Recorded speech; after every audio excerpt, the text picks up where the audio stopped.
What's going on, guys? This is Red Bull Tanker with Operation Unthinkable.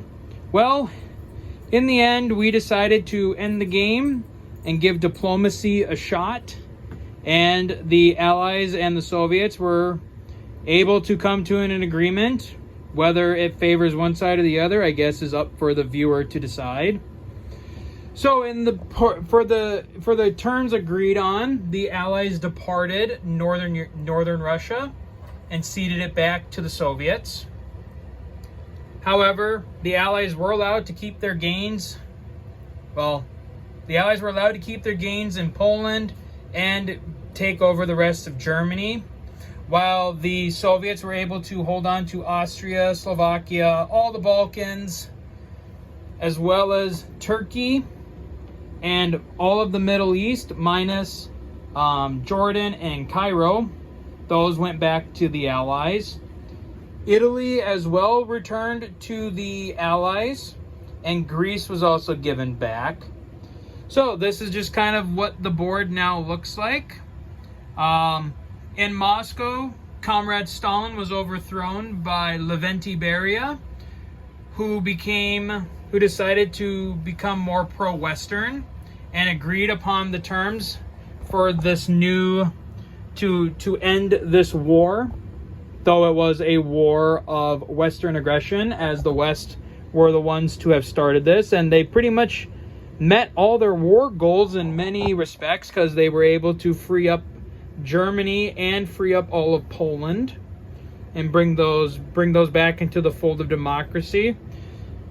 However, there are still parts, like I said, there are still parts of the Balkans that are still under Soviet control, as well as they allowed the Soviets to keep Turkey, and the Soviets will now basically control a lot of the resources as far as oil goes for Europe. So the Soviets will also get a monetary victory over the Allies in that respect, as far as they now control a good chunk of the world's oil supply out of the Middle East. So that is it for Operation Unthinkable. It was a fun time, like I kind of commented. This was only my second time, Airsoft Commando's first time playing it. So there was still a little bit of a learning curve going into some of this.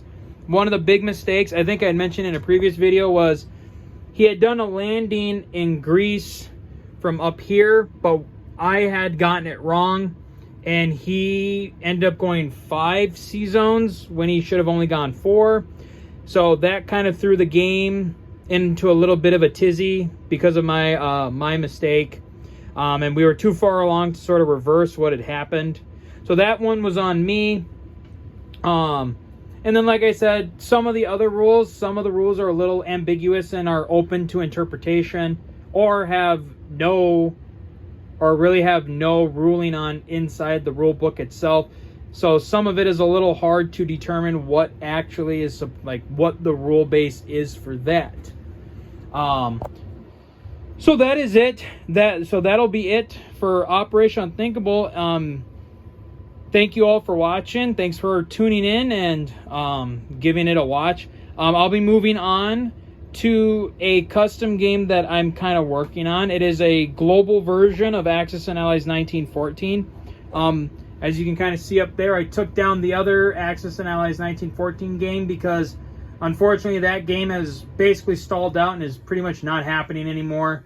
So I just decided to cut my losses on that one, tear the game down. And so I'll be using the Global 1940 board, so Axis and Allies Europe and Axis and Allies Pacific. And I'm going to kind of create a World War I sort of idea out of that. So that'll be my next series of videos, is just a little playthrough of that, just to see if that is even a feasible kind of game. So thank you all. So once again, thank you all for tuning in. That's it. This is it for Operation Unthinkable, and I hope you guys will join me for my Global 1914. So until then, guys, as always, take care.